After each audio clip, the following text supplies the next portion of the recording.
So, ano ang nangyari kay Representative Rodante Marcoleta? Mukhang itinapon na po, mga sangkay.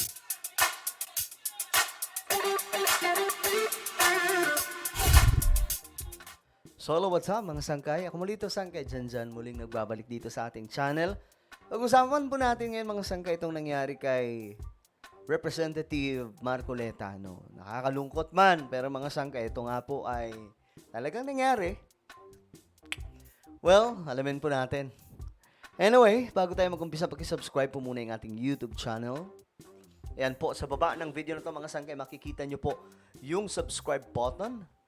Pindutin nyo lamang po yan, tapos i-click nyo yung bell at i-click nyo po yung all. Dahil dito, mga sangkay, 1.29 million subscribers na po tayo. Ang dami na po natin. So kung ikaw ay hindi pa nakakapag-subscribe, aba, ano pa ang hinihintay mo?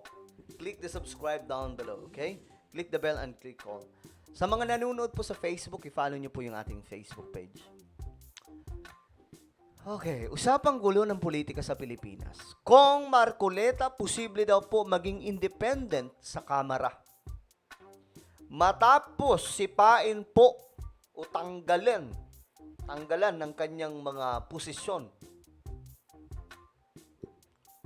Kung hindi ako nagkakamali, limang hawak po niya ata yun, mga sangkay, winalis sa kanya. Sa madaling sabi, tinapon po si Kong Marcoleta. O, tingnan po natin.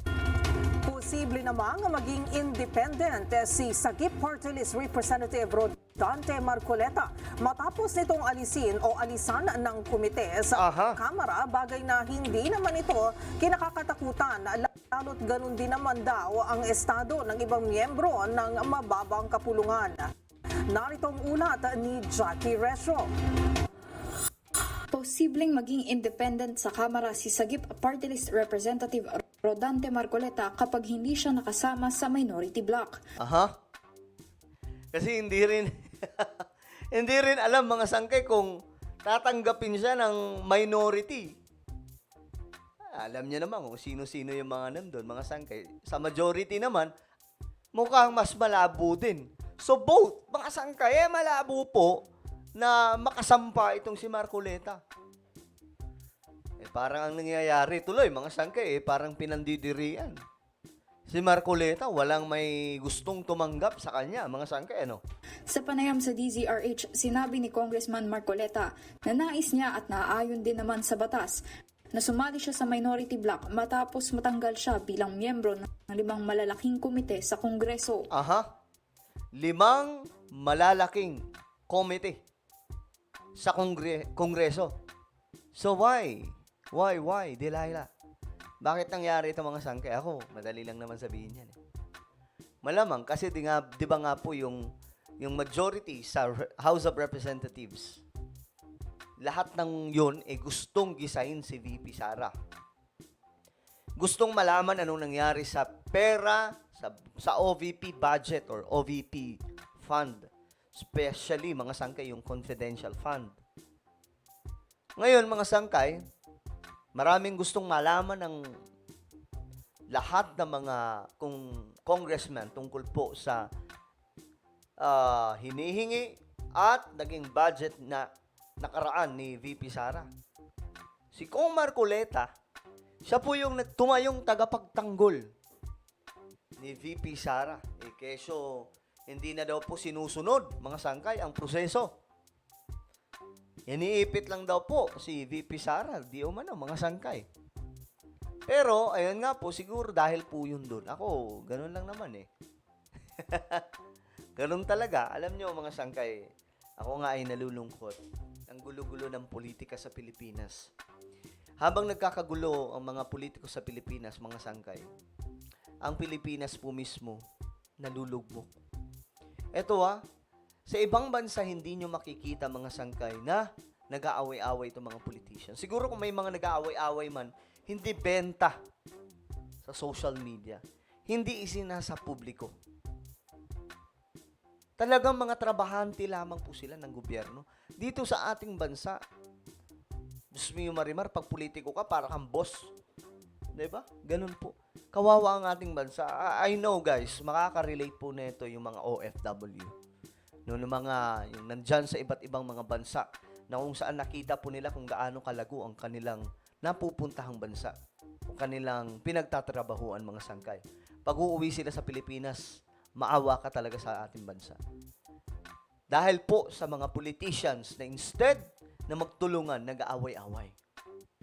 Ganun po ang nangyayari ngayon mga sangkitan, yung bardagulan, di ba? Nagbabardagulan po sila dahil po dito sa agawan ng mga pwesto. O, kita nyo. Mga sangay. Marcoleta, laban po sa mga congressman dyan. May mali din kasi ito si Marcoleta, mga sangkay. Well, pero ibang ano yun, ibang usapan naman na yun, mga sangkay. Ang tingin natin dito, dahil to sa pagtatanggol kay VP Sara, na kahit wala na sa lugar, nakipagsigawan na po, mga sangkay, di ba?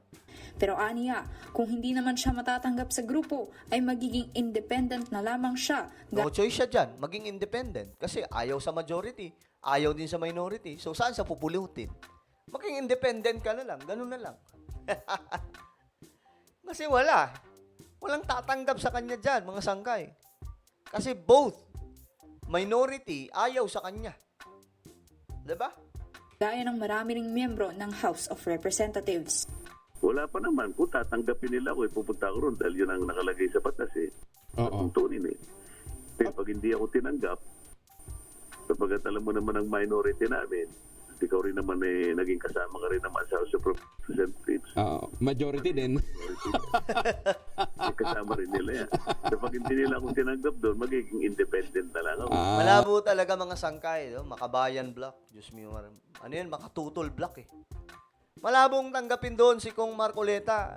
Yun nga, isang malaking pagkakamali kasi talaga na masyado pong sumobra sa pagtatanggol si Marcoleta kay VP Sara. Alam nyo naman yung politika sa ating bansa, di ba?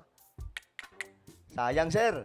Ayon kay Congressman Marcoleta, DDS kasi ito hindi raw siya kinausap ni House Speaker Martin Romualdez matapos siyang matanggal sa mga naturang komite sa Ayun na, Kongreso. wala na talagang usap-usap yan. Una na rito, sinabi ni Marcoleta na naniniwala siya na kaya siya tinanggal ay dahil sa pagsunod niya sa mga tuntunin ng mababang kapulungan. Di yun.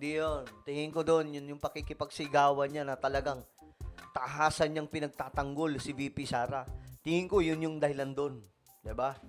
Dahil siguro ang nilalaban ko naman puro mga established rules Mga tuntunin din naman sa house Lalo na yung mga tradisyon. Ayaw na nila sigurong gamitin namin yung matagal na namin pinangangalaga ang mga unwritten rules at traditions. Pati yung house rules, ayaw na rin nila sigurong gamitin. Sana itapon na lang namin para wala na lang rules. Para sa MBC TV Network, Okay, so anong inyong opinion doon, mga sangkay?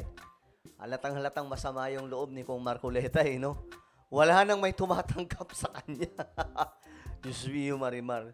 Wawa naman yung mama, no? So ano po ang inyong komento tungkol po dito? Comment ko sa ibaba ang inyong mga opinion. And now guys, I invite you, please subscribe my YouTube channel, Sangkay Revelation. Ako, magaganda po yung topic natin dito. Magaganda yung content natin dito. Ayan mga sangkay, Basahin nyo na lang. Revealing World Mysteries Through the Powerful Book. The Holy Bible. Magaganda yung topic natin dito. So, hanapin nyo po ito sa YouTube. Sangkay Revelation. Kapag nakita nyo na, click the subscribe, click the bell, and click all. Ako na po ay magpapaalam. Mag-iingat pong lahat. God bless everyone.